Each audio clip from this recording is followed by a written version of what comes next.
everyone. It is Wind Down Wednesday. So I don't know about you, but Wednesday is now officially my favorite day of the week. Thanks to y'all and hanging out with me on Instagram Live. So, hey, I see people are already joining. Today we have a special guest, author Michelle, and we will be discussing N.K. Jemisin's Obelisk Gate, which is book 2 of the Broken Earth trilogy. So, if you've read the book, it's set in the future. It's definitely climate fiction. Oh, and I'll pin it. The series now, it's definitely about climate fiction, and Jemisin also talks about satellites and all that kind of stuff. So I'm playing the song Satellite Space Age Edition from the Insecure soundtrack. So that's what you hear on the background. So yeah, so that's that. Yay! I see people coming. No, it's 5th season. The first book in the series is 5th season. Yeah. 5th Gate would be a different book. I like that title, so I don't know if you're a writer. That might be the title of your short story. So, but yeah. Yeah, I had a New York Times bestseller 5th season. Because, yeah, call me out. I am good at messing up titles of names and people, books, television shows, all the things. So as we wait for, yay, Aaliyah, you're about to start the first book. Yeah, so 5th season is the first book in the Broken Earth trilogy. And there are 3 books. Today we'll be discussing book 2, Obelisk Gate. Yeah, so in terms of 5th season, it kept getting recommended to me, and then finally, I read it, and I enjoyed it. I read the Heritage trilogy first, and maybe because I read that one first, I enjoyed that one more. So that's me. Since it's Wind Down Wednesday, I do have a mocktail. There's always blueberries in my drink, so there's blueberries, there's a little bit of kombucha. I call it like my blueberry kombucha cooler. So what are y'all drinking? How's y'all's weeks been this week? And you can let me know in the chat, because if you're talking out loud, I can't hear you. In case you're wondering.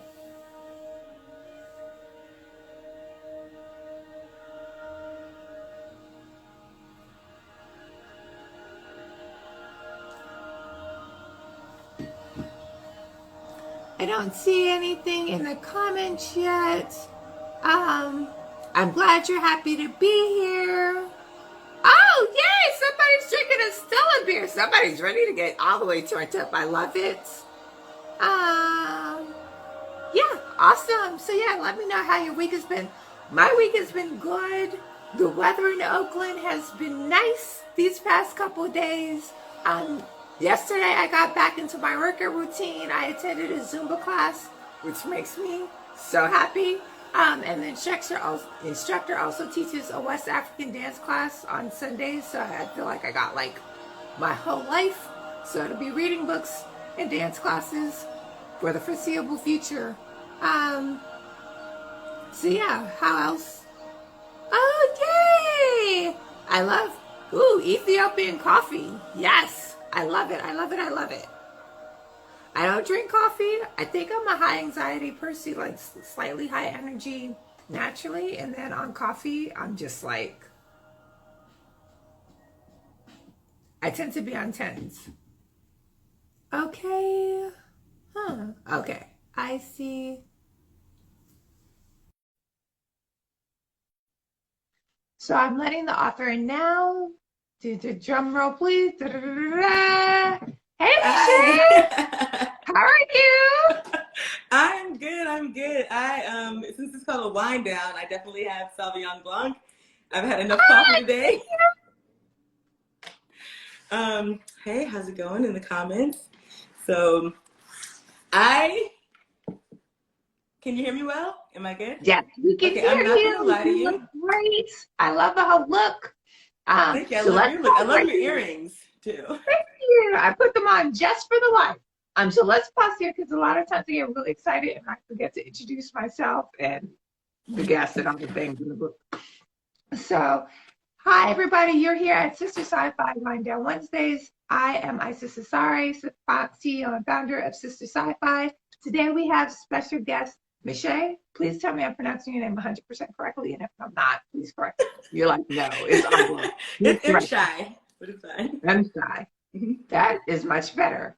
So, and tell us a bit about you. So I'm an author, poet, soul eater, portal jumper. I'm a sci-fi enthusiast, big Jemisin fan, big Butler fan, big Frank Herbert fan, big, Dune fan. Just all things sci-fi, all things spec fic, and some horror. I'm definitely a horror enthusiast too. So I'm from DC, went to school in the DC, Maryland, Virginia area, but DC born and raised, and definitely love me some Cali folks. So shout out to all my Cali folks in the audience too. And I'm happy to be here. Yeah, and so are you in DC now? Yeah. This is my Okay, awesome. I'll be there in May, but we can talk about that. I'll talk to your assistant about that. Oh, nice. Yay, awesome. And lover of science fiction, fantasy, horror, spec flick in general. You're holistically in the right place. You're amongst family and friends. Tell us, why did you pick the Obelisk Gate to discuss today? So you're gonna wag a finger at me, but I doubled back to 5th season. So I read 5th season and then I started reading Obelisk Gate, then went back and finished 5th season because I thought that originally we wanted to do 5th season, but it's fine. I have enough notes. No. We can totally discuss. I was like, I wonder why she wants to discuss book 2 in the series. So we can totally discuss. But I was like, you know what? I'm gonna rock with it. Like, listen, can y'all feel me exhale? Can you feel me exhale through the screen? I just yelled down to the basement to my girlfriend, "This is a disaster. It's a trash can fire. I read the wrong book." No, but I think that I've read enough of Obelisk Gate to confidently say I am ready to talk about her world building. Oh my God. Oh yes. Oh my God. Yes. Can I just say to everyone in the chat that if anyone tells you they didn't like the Broken Earth series, don't trust their book recommendations. No, seriously, don't. I wouldn't even let them choose a restaurant. If they tell you they don't like Jemisin's writing, don't let them pick a gift card for you. Don't trust their opinions because listen. You need to exit stage left. Exactly. These are gems. These are gems. So holistically agreed. We can totally discuss 5th season. World building throughout the trilogy is amazing. So maybe I'll ask the question. So, and that's the reason why you picked 5th season to discuss the world building? Yeah, so I'm in love with all things space opera and world building, and I grew up with that. I grew up, as I mentioned, with Dune and then Star Wars and Star Trek, but then as far as reading the Expanse series, and then there's one of my favorite indie authors, Russell Gaynor, wrote this big space opera. So I like the idea of, yes, we have this space, but there's also a language to it, and there's a socio-political turmoil within it that is specific to this world that you've built, but you can just clearly see the parallels from the world that we live, right? And there's just this is so packed full of beautiful imagery and words, and just you think about things like Dead Civ, right? So this is something I had never heard, but right off the bat, Dead Civ is dead civilization. I have to explain it to you. And to curse using the things that you would curse based on what the situation is for that world, right? So in this world, because everything is broken and spewing fire from under the earth, it's just under earth fires, that's a swear word to say boiling earth or under earth is even down to the curse words. Jemisin has it all together. And then I ain't gonna give it too much spoilers, but listen, it get a little spicy towards the end of the season. She throws it in there, and you're wow. So yeah, I love all these things I love there's the world building, there's the science, there's being in this almost post-apocalyptic future society. And because it's by Jemisin, we have amazing character development. So all of that is amazing. So I am interacting with you and then also trying to look at the chat. Same. The chat Hey, is so small. Petrol. And I'm always like, oh, I'll be able to also look at it on my laptop and like Instagram. It's like, nah, if you're not on. So Oh, I'm tiny little words. trying. If I didn't Yeah. have these contact lenses in, I have glasses thicker than yours. Staring at these small devices all day. Right. I guess for those who haven't read fifth season, while you're going through some housekeeping in the comments, I can just say that it's based in a world where we've broken the earth. I don't know, too much fracking, too much, took out all the oil, but in this universe, we've broken the earth and the earth has started to retaliate. And only a small subsection of the population is able to save the rest of the population from the wrath of that retaliation. They're called orogenes. Orogenesis is a thing. If you look it up, the word has to do with seismic events and mountain moving. So she actually is building this like sort of fictional meta science on top of very real research. So whether you like hard science fiction where it's based on something that you can say, aha, this is a real thing, or you like myth and lore, she has it all interwoven here very beautifully. And then you can see the crux of the problem is that the people who are able to prevent these disasters and prevent these horrible earthquakes from destroying the rest of the population also wield the power to throw that same power at the rest of the population. So they're the most feared. The Orogenes, they have a derogatory term that's used for them. It is a double G word, which I think was definitely so perfect, right? I'm like, it's not, the double G word, but it looks enough like it when you look at the print, right? It's 2 syllables. It got 2 G's. It ends with an A. It ends with an A. So I was like, okay, all right. That's where we're at with it. But there's also a slow boiling interpersonal relationship that burgeons into a love story that is not really reliant upon necessarily romantic love. Just two people who are suffering the same sort of plight of being cursed with immeasurable power, and the people who try to use them to exploit that power. So basically, if you want to just sum it up to think about what the parallel is here, it's here are these people, they have all this power, but they're also feared. So people are either nice to them because they fear them, or they're nasty to them because they fear them. But really, they're both the same type of, just two sides of a coin.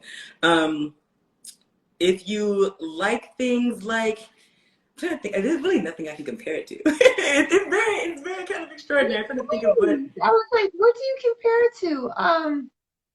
Comparison is hard. And I would add, like, Origins, they are feared and surprised, like they're hated, right? Yeah. In the fifth season, despite the fact that they're powerful, they're key to like the current civilization's survival, they're hated, which is a reminder that sometimes people are hated because they are powerful and because they're key to the survival of society.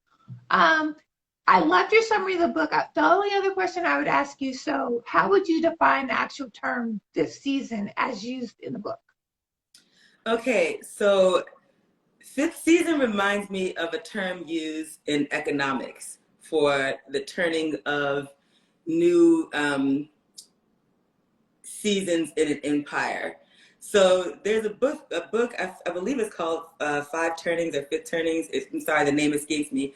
But it talks about how in the beginning you have this fledgling season, and then it grows. And then towards the end, you always inevitably have like the destruction of everything. And then after that, a new democracy is born out of the ashes of that. So that's what the fifth season is. The fifth season is like the reckoning season, where things can be almost cleansed through this destruction. So that's how I'm reading it. So Yeah, I hope no, that I makes love sense. that. When I love the fact that you brought it back to economics, like that holds a warm spot in my heart. I think it works well with like the themes of the book, and then you have like these many societies preparing for like constantly on guard for these catastrophes. Like, do we have enough food caches in store? Like, do we have the right types of people to survive like this? Like, this fifth season, this season of So catastrophe. So yeah, I think that's a great. I'm aligned with it. So I'll ask you some basic questions about the book, such as who was your favorite character, and why? that is tough. I mean, so without giving too much away, you've got to love how Syenite sort of just grins and bears it, right? She is really put in kind of a degrading task, right? So she is chosen as this bright young talent, and this is another point that I would like, that I knew that I wanted to mention about this book. It's also the story of what women have to bear in a crisis, right? Because what she's asked to bear is immeasurable. She's asked to basically be a breeder, and this is a very triggering spot for a Black woman. You have these masters of your fate, and they're saying, "Oh, you have good genes. Let's go send be a breeding partner." Like, that's degrading. And she's someone with all of these talents to offer, and what they're asking her to do is just to be, a gestational chamber for someone who they view as more powerful than her. Which obviously, as you get on in the book, you learn that they are almost equally matched. But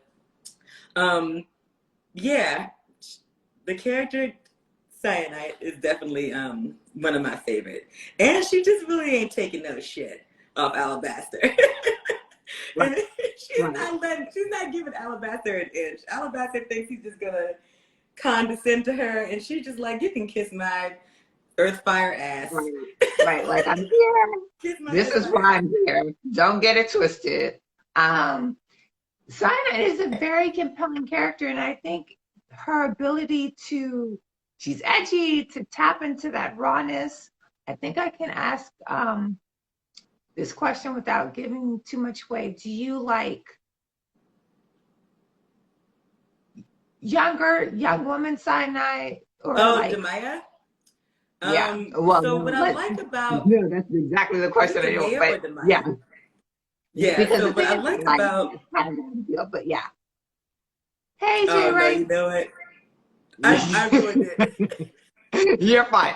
So hopefully we didn't like. Hopefully they didn't get. So did you like her as So a young woman? young Like woman as a more cyanide. This is mature why woman? you can't have no wine down. We don't, no, Right. don't give me no wine. As the younger version, I like that she's tenacious, and I like that she is divisive, but in a way that she has to be, right? She's like, I'm getting bullied. How can I strategically get to the bottom of this? This is a girl who, because she came up in a lesser calm, she has kind of like a street smart that the other kids don't have. So Right. the way she has to navigate her loneliness and protect herself makes her tough as nails. And she really only does the one, off the wall thing, but that's because if it's dang near royalty who's put a gun to your head and saying, "Hey, I want you to do this thing." And even then she was like, "I am not about to do this." And then there's also something that's very Black girl mama said don't do it type of energy right there. She was like, first of all, you're not going to get in trouble. I'm going to get in trouble. And for Right. everyone who is a young Black kid who has a friend who's very privileged and has no wherewithal when it comes to repercussions, Right. that really spoke to me. Like, there's some stuff, look, hey, Megan, you can do that. And that's fine. I can't do Right. that. Like, he gonna break my hand or worse. Right. So, and then the character who has her do that is my second favorite character, because she just so weird. And then how did I'm not gonna give too much away, but she really jammed a lot of just wonderfully queer surprises in this book. And I was just like, I'm delighted. Yeah. I So am delighted. yeah. Here for the And queer. Jemisin has a great way of playing with gender, gender expression, and the whole fluidity of it, which is always like for me, it's fun to read as a reader. What was the other? Oh, so you hit upon a key scene in the book when our main character gets her hand broken. How did that feel in your body? Did you feel like you had to rationalize that? Were you yes? This is this can be any abusive relationship, right? Any abusive relationship at any age. This is someone who is in a position over you, coming to you and offering you an arguably better life than the one you had, right? But then they're abusing you, but you feel conflicted. And I think that even though this character is a youth, that can resonate with anyone who's been in an abusive relationship, because she can't help but love him. And then towards the end of the book, you see where that love gets her. And then you know that there is no such thing as love built into oppression. He is there as an agent of the fulcrum to oppress her. He is there to extract her from her home and play off of her family's fear and fear of judgment from the community and hatred. He's there to oppress her. And I think because there's a thousand little lessons in fifth season that probably they carry over into Obelisk Gate, of course. But I think that lesson she learns in this long arc with him, that there was never any love on his part. He is an oppressor. He's dark even in his ability to do this. This is a child. She's vulnerable. She never actually heals. There's scenes in the book where she remembers and her hand, twitches from this abuse. She has like PTSD from what he's done to her. So yeah, it definitely struck me as a very a pivotal moment for her. And also it showed the reader like who this person really is, because they sort of want to paint him as benevolent, and then when he does it, you're like, oh, okay, I see who he is. And anyone who beats you and then turns around and pats you on the head and says, oh, but I love you, I beat you because I love you, like, come on. If it wasn't your grandmama with the switch because you just broke a chair or something. And I think grandma's love is real. I don't know about everybody else's. So yeah, and I think that's such a beautiful insight, right? Because a lot of times abusers will say like, "But and I love you, and I'm doing this because I love you," or "I can't help but do this because I love you," right? And for our main character, there must have been so much cognitive dissonance to be like, I've literally been tossed out of her family to want somebody to like attach to and to like deem as a savior, to deem as somebody who finds her lovable, and her having to right size this in her brain, like maybe I deserve to have my hand broken. Maybe this is what love looks like. And I don't think I had a framework for understanding that until everybody in the country. I read All About Love last year, and you hit the nail on the head. Like, in the framework of oppression, there is no room for love. So if you're being oppressed, regardless of what's being communicated to you, that is not love. So I love the way N.K. Jemisin kind of maps that out for us and allows us to experience that in a very visceral way in that scene. I definitely agree. And then there's this, it sort of harkens back to like the fallacy of the benevolent like slave master, right? Someone who's, that you're fed, you're clothed, you're well taken care of, but I'm going to come back and take your baby because your baby will be strong and bring me lots of money and wealth. Like this the same vibe. They were just like, we just need you to do this thing because we noticed that you're pretty strong, and instead of having you do what you dreamed of all your life, we actually would just rather take your babies. Right. So there's just so much insult. She bears so much just insult as Syenite. And then obviously deeper later on,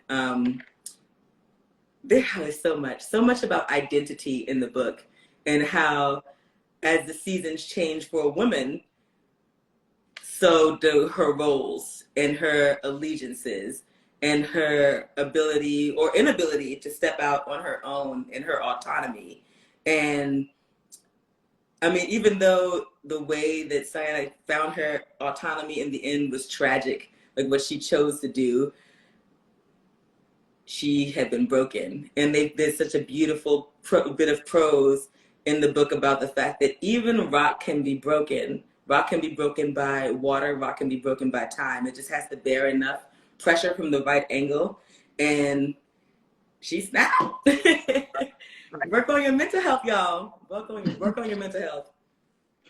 So true. So I'm looking at the chat. So if you just joined, we are discussing 5th season by N.K. Jemisin. If you listen to the audiobook, you got to listen to Robin Miles read it. Robin Miles is brilliant and one of the best audiobook actors that I get to listen to. And fortunately for me, she reads some of my favorite books. So I just wanted to make that fun PSA. So we talked about your favorite character, kind of like some of your favorite scenes. What was, and how much you enjoyed the world building, which is amazing. What was your biggest aha moment? Spoiler free. In reading the 5th season.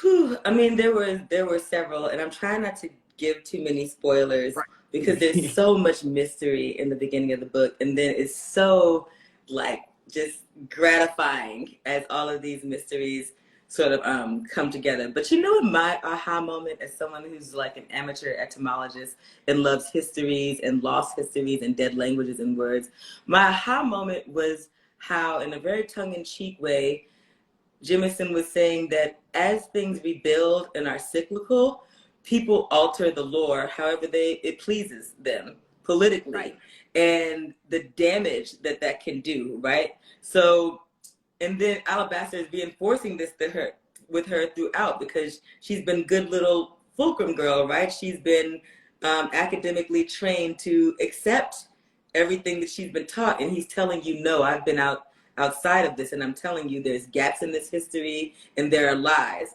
And as I'm reading that, I love that she put that bit in there, because that's what we live with, you know, as a Black woman. You live with growing up thinking, you might have grown up thinking, I don't know, rock and roll was white. You know, you may have not known that Jesse Eugene Russell invented 2G technology and is known as the grandfather of cellular technology. Like, so basically a Black man is the reason you're able to enjoy this IG live right now. So these gaps in our lore, right? And how she's almost in a subconscious way, as an undercurrent of the story, asking the reader, like, you should seek to fill in these gaps in your lore, like what's left out, you know. And then that you have Binoff's character sort of saying, hey, they taught me everything, but I want to know the one thing that they're dancing around. I want to know the one thing they didn't teach me, because obviously what's not said is important, because you have to know the context of why it was not said. So that was my sort of slow, you know, aha moment, like, you know, go check these histories, because these histories been altered. Right. And I love it when sci-fi, and I say this now, so I'm somebody, I'm like, I'm usually not very excited about history. I'm like, it's in the past. But I love it when sci-fi allows us to sit in the future in a way to reimagine and change our past, right? To make it more powerful, to call in people who are overlooked historically, and to give ourselves more autonomy, and to reframe that trauma, which I think is particularly important for us as like Black people, as people of color, as women. So 100% aligned with you there. I don't know.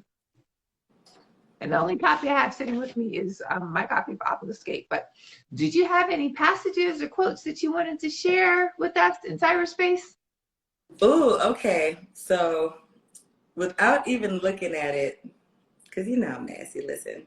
There is a sex scene that is not quite a threesome. And Jemisin makes the point of saying that it's not quite a threesome. But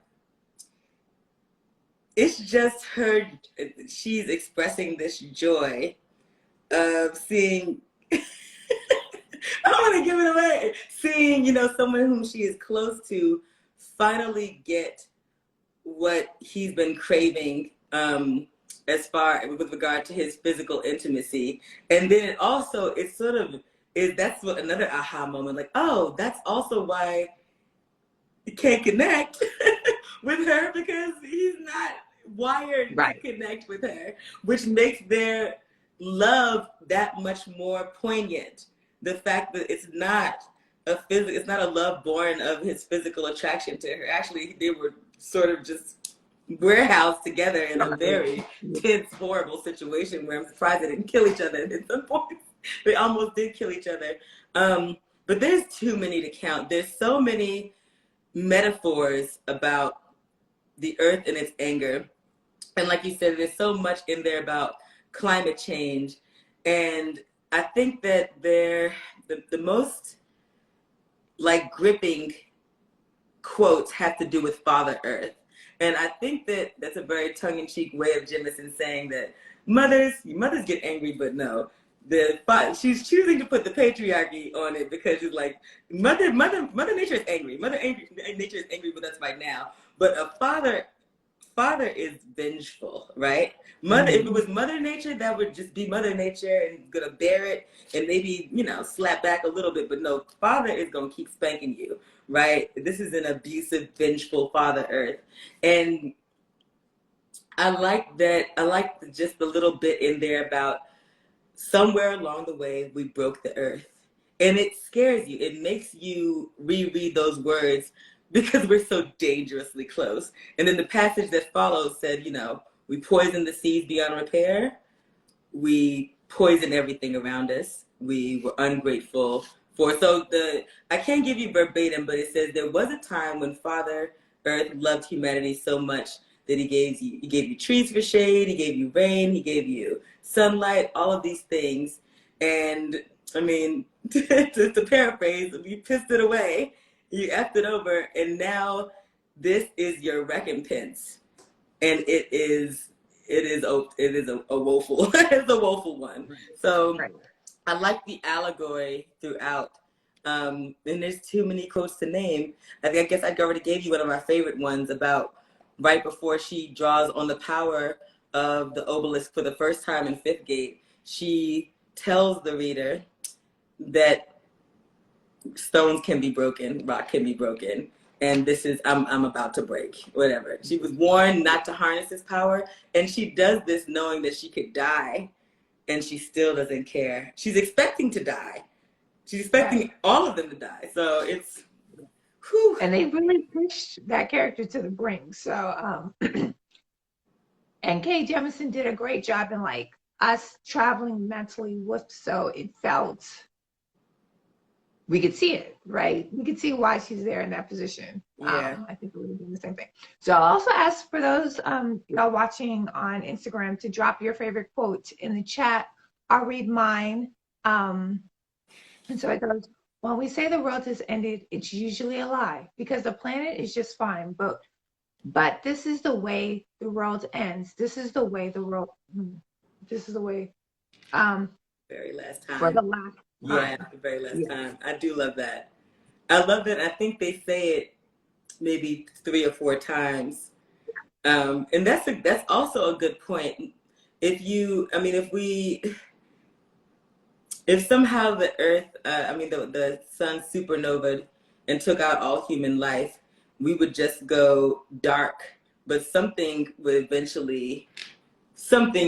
unless something hit and utterly destroy the planet. It is not the earth that needs repair. It's the life that gets wiped out. And I read a lot of Derek Jensen, and he writes about this idea of human supremacy. And I think she touches on that as well. Like, we are really just treading on this earth in an arrogant way. And if we do get wiped out, the earth will be just fine. Earth is fine. It has its own mechanisms for self-repair. It's us that can't rebuild. Us with our little brief, you know, ephemeral lives. We're the ones who can't rebuild. Exactly. Tracy agrees with that. Hey, Tracy, how are you?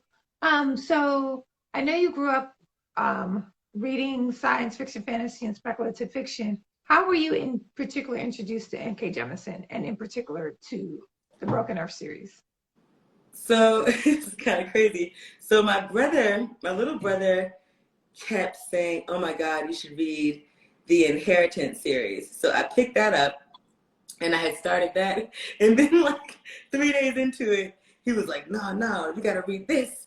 No, no, you gotta read this." And I was like, "Well, how many books does this chick have?" And then first of all, I was just floored by the amount of work that she amassed. And to win 3 consecutive Hugo Awards for 2016 through 2018, that is, I don't know if you guys know what a Hugo Award is, but it's very prestigious. Yeah, the people Yeah, in and the street, yeah. she basically just swept through. She came through like early day Kanye's. She just came through and snatched them up. So I think that I waited so long actually to read the 5th season because, and this is terrible, don't judge me, but I don't know what it is. And people keep telling me, "Oh, you'll like this, you'll like this." First I'll say, "Okay, I'll get to it. I'll get to it." And then after they say it 17 times, I'm like, "Well, now I'm going to wait."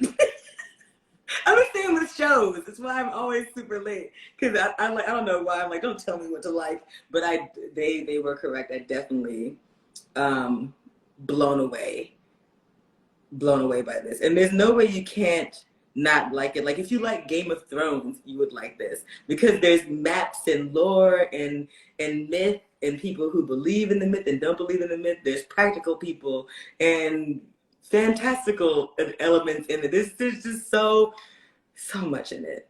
And now that I've read it, I plan to read the duologies that she's written. She's got novellas. Yeah.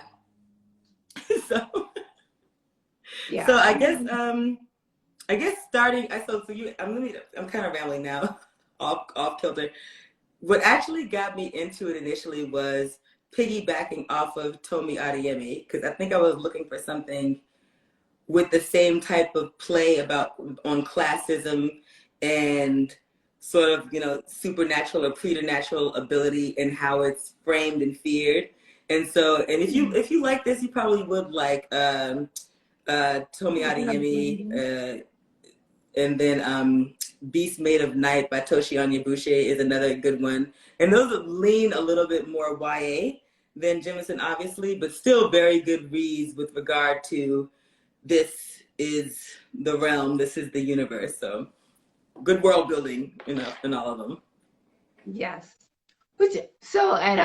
Yes, I agree with all of that. Yeah, I think the Broken Earth trilogy hit a different spot in my brain than Children of the Blood and Bone by Tomi Adeyemi. And I have to Yeah, meditate on why that was. because So yeah, like straight up magic, not really necessarily built based in science, where Jemison's is built like built on science with fantasy elements. CDB is more the straight up dealing with pantheon and magic, whatever. But the classism is the same though. Like we hate these white hairs because so that's why I painted that parallel. But yeah, if you like, yeah.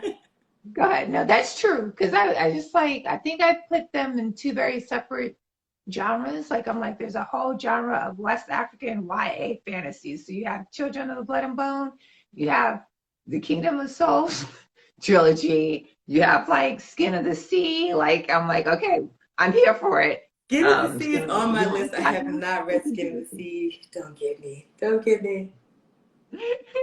I finished Skin of the Sea 2 weeks ago.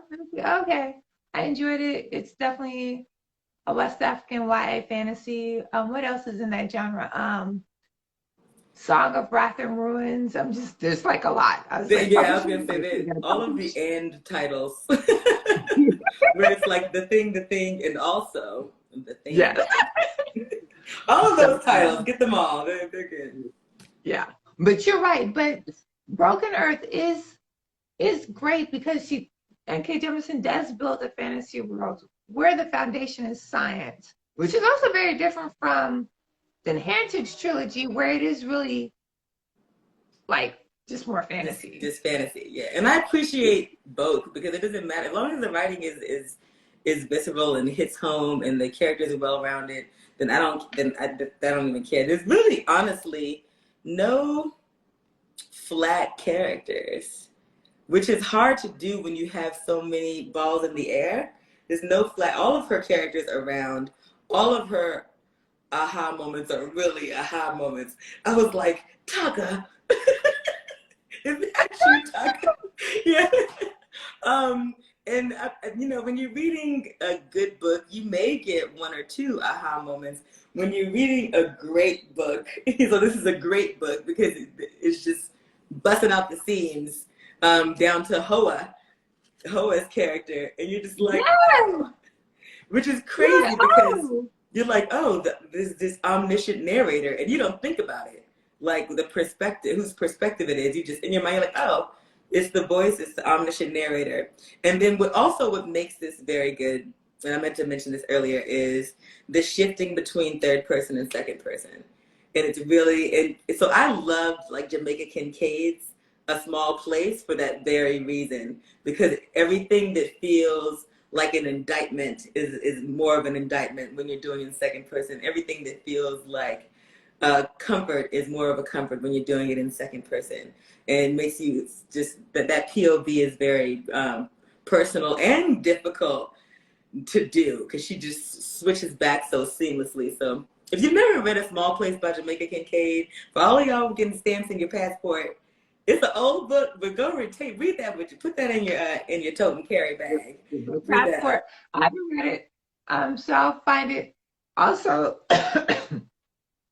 I don't know why, but adding books to my to be read list has become like the most stressful thing ever. I'm just because I always be like, yeah, I'll read it. And so like I told my friend, I'm like, yeah, I'll read Legendborn, right?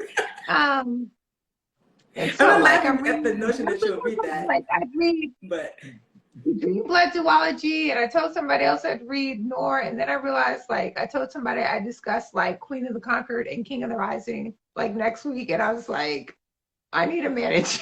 I need to so manage my to be read list because right now my to be read list is managing me. I'm still Um, working through a TBR list from Multiverse Con. I went crazy and bought all these, I mean, everything, graphic novels. Just I'm like, hey, you sell it, I'm buying. Just buy. And the pile is just like, would pile up over my head right now, including this top bun. So many titles. But you know what's crazy? I do get around to everything, but it's because I'm a weird reader. So I'll start one thing and maybe jump to something else and then double back. So I usually don't read straight through. so that's the thing. I'm like I tend to hypercommit. I'm like, this is my book, and this is what I'm reading until it's done. And so that's the thing. And then I'm like, oh, I Uh, don't know. Social media has And destroyed my attention span for that. I'll be like, this is my book, and also this, and I'm also reading this this comic book yeah, over so what are here. you reading? So I'll ask you, and I'll also ask the folks in the audience. So what are you reading now? I'm mad that I can't see. I guess Yeah, for I don't. the few people I from don't think outside. anybody's answered yet. I see.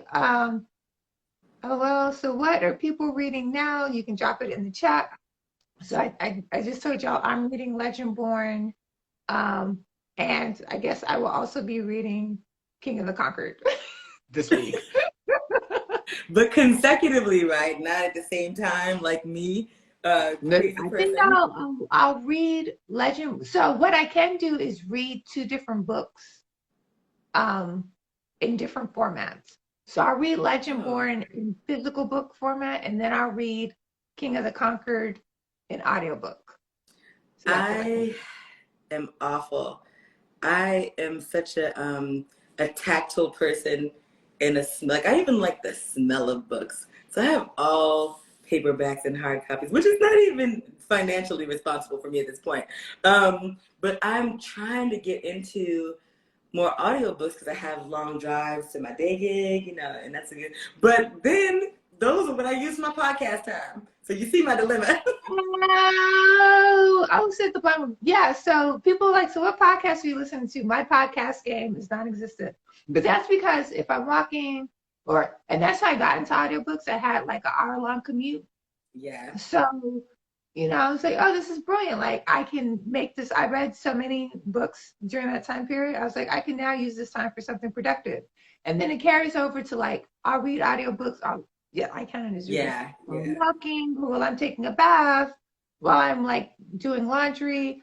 So, and I'm calling in what other people are reading. I saw Binti. I saw Master Jin, which is another book that's on my to-be read list. Oh, okay. I think I saw that and I was intrigued and I like made a note to get it, but I didn't pick it up. Is that the one where the guy is on the motorcycle on the cover and he's like flying through space? I don't Master think Jin I Master feel like Jin. I'm very intrigued with Jin because I'm a Yeah. Muslim girl at And heart. I So don't, and I think I got an arc, so I don't remember there, but if there could be a motorcycle on the cover. who's the And then author? Because I I was gonna can't say not see. weird. Locked Locked Booktician says she also likes physical books and holding them and touching them and turning the pages. And Yeah, I like, don't. I run a bookstore. And I'm like, physical books are just like so. It's like hard to wrap my Okay, mind. you know what? Also, what it is for me, I am like a technical editor by trade. There's so many screens in my life, right? So when I'm, editing content for work, or just doing frivolous stuff on my phone, I'm just like so many screens.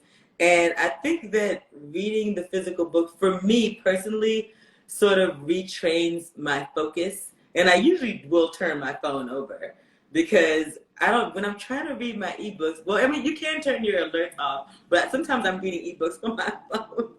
And reading ebooks on your phone, I don't recommend it. But you know what I will read on my phone as an ebook? Some smut, child. Some smut. No, I love reading ebooks on my phone. Sci-fi, I'm Yeah. going to read like a Good Samaritan, you know, but on my phone, I'm gonna read some junk. If it's on the screen, Yeah. it's No, gonna I'm be something telling you, else. I'm here for it. But no, I've read because I read All About Love on my phone. And I was like, oh, this is great. I can like Yeah, highlight like if as it's an ebook. spicy, I'm gonna read it on my phone. But yeah, when it's this grandiose, huge tale, I'm probably gonna curl up and turn the pages. Just Okay. yeah. That makes sense. That makes sense. When I had a routine about reading physical books, that's how because I was like, the Inheritance trilogy is literally 1,500 pages. It is, and I have it in one book.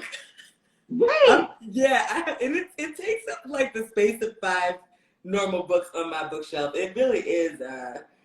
It's huge. It's Yeah, so I huge. had to give up like watching television for like 2 months. And like, I would come home to like the Inheritance trilogy and curl up on the couch and have dinner and read this book. So I get it. Okay, so we're at 5:45 Pacific Standard Time, and I think that's like 8:45 Yeah. Eastern Standard Time. So this is a good point. You were like in your bio, and I'm an author. And I'm like, but tell us more about that. Tell us about what you write. Tell us about like why you write. So I'm sort of a shorts girl. I have not written a full length novel yet. I'm working with my editors on that. I have a short story collection out right now called Quirky Black Sci-Fi Tales, and it's a mishmash of preternatural, a little bit of sci fantasy, and one that sort of borders on, I guess it would be urban sci-fi. And it's been a joy to write. I'm working on the second book in that installment. second installment in that series, rather, Quirky Black Sci-Fi Tales Volume 2. And that's been really fun. But throughout the pandemic, I also was writing poetry. I did release one volume of poetry called Woman in Sujood. Sujood is a word for the lowest level of prostration in Salat, like when you're bowing all the way to the floor. And it's just a collection of poems about grief and being just a Black bisexual Muslim girl, and it's picking up steam. It's picking up steam. I had one sci-fi poem in there that actually Ronaldo Anderson, who is curating exhibits for the Carnegie Hall, he put it in Afrofuturist art catalog, and I'm still over the moon about that because the exhibit is still live right now. It's called The Black Angel of Metafuturism.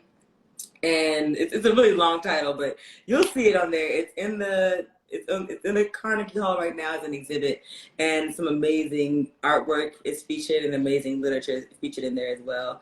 And so, yeah, I write queer erotic poetry. I write on my experience, on my own intersectionality. Yeah, that's the poetry side. On the sci-fi side, I write some quirky stuff and some stuff that's like darker stuff. So Yeah, I mean, sci-fi should always be quirky and dark. So I found Quirky Black Sci-Fi Tales, and the synopsis that I'm reading is five young women embark on journeys that leave them forever changed in these mind-bending tales full of aliens, monsters, lovers, and friends. Each of these spellbinding stories feature heroines on the verge of upending the world as they know it, using courage they never knew they had, period. Quirky Black Sci-Fi Tales, Volume 1, blends the unfeigned humor, warmth, peculiarity in a debut collection that celebrates Black women as survivors, adventurers, and champions. So yes, the Black women is all three of those things. In case you're like on the fence, it does have a 5-star rating. So congratulations to you. I'm so excited, and for anyone who does get it, please review it because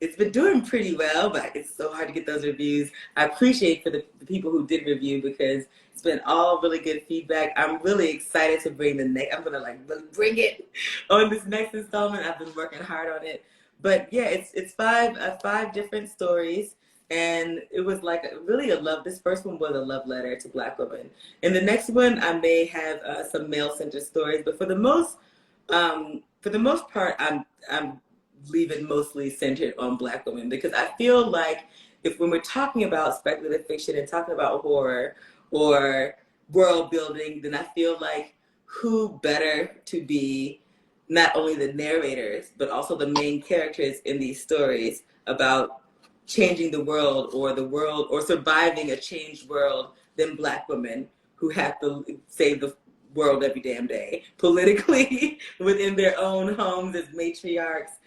So it's sort of bouncing around off that. Yay, I love it. I'm trying to see, can I see the table of contents? It should. I think it gives you like a little. So, okay, let me do this differently. So, and I don't know if you have a favorite, but what's your favorite? Give us the title and give us story in the collection. So it's hard to pick a favorite. I do like Chimera Agent because I feel like it was my chance to take a mermaid story and make it not a sexy siren mermaid story, but to make it also about climate change. And I've made a conscious decision to add in every installment. There's going to be a climate change story, a story with a climate change message, and this one was that.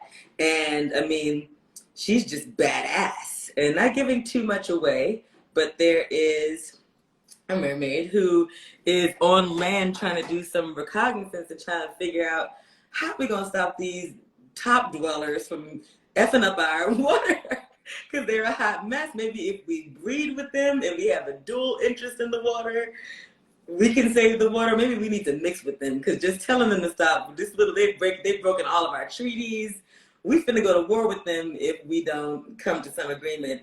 And I don't want to ruin it for you, but it's us top dwellers, and we don't. And things go wrong, but in a very just climactic, action-packed way. So Chimera Agent is definitely one of my favorites. But the crowd favorite is the first story, the braided one, and it does have a sequel. And people loved it so much, I have the sequel to it in the book too, called The Twisted One. And heads will roll. It's been fun to write that so far. Like, people were excited about there's a sequel to the braided one. So like, and then Because I'm Black, I don't know their actual name, Because I'm Black says they are your biggest fan. Oh my God. So yeah, we're excited. I didn't even see him coming. Even though I have so much stress about adding books to my to-be read list, I will add this book to my to-be read list. Listen, if you get to it in 2025, God bless you. It might be 2025, but it might be 25, but it will be before 2030. So, okay, that works for me. That works. Yeah. For me. Hopefully, we won't be in a broken earth situation by then. We'll see. We'll see what happens. We'll see. So yeah. So we'll also So as we head into the last, actually no, I have a couple more questions about your collection of short stories. What was your path to writing and writing short stories and writing science fiction? Because I know you write in other genres as well. Wow. So you know what?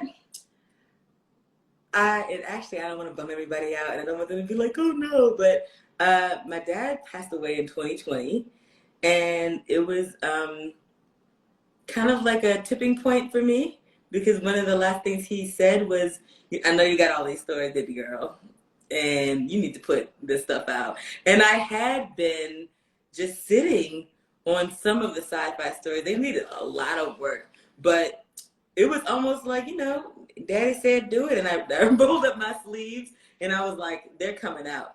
And it was kind of a tough decision at first, because people were like, no, shop them to pro markets, and I understand that, and go the traditional publishing route. And I did divide what was in my draft folder between, okay, this can go there, but this is coming with me. This wild stuff over here is not going to be no disrespect. It's not going to be whitewashed.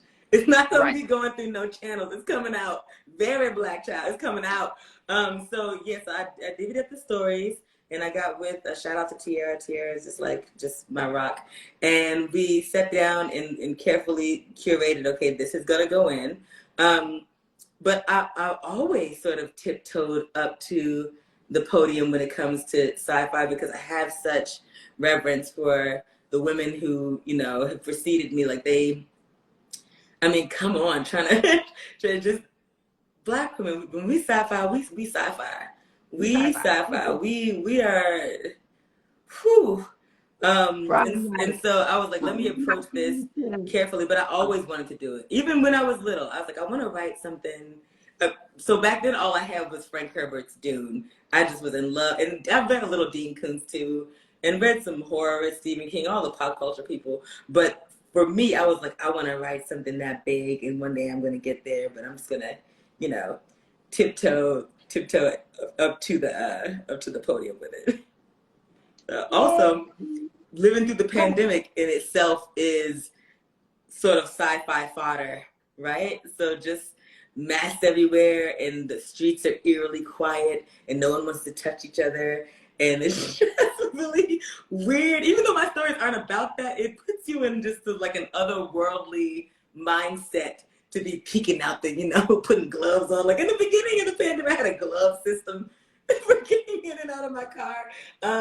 So it felt very apocalyptic and very, what's the word for it? I forget, because wine. But yeah, it definitely was inspiring. It's definitely was a dystopia is the word I'm looking for. Yeah. Okay, you came back, even with the wine, you came back, so I'm here for it. Okay, now we're at the 5-minute mark. So it comes to rapid fire questions. I'll ask you a bunch of this or that, and then you just pick the one that pops into your head. And then if you want to elaborate on your choice, you can, but there is no pressure.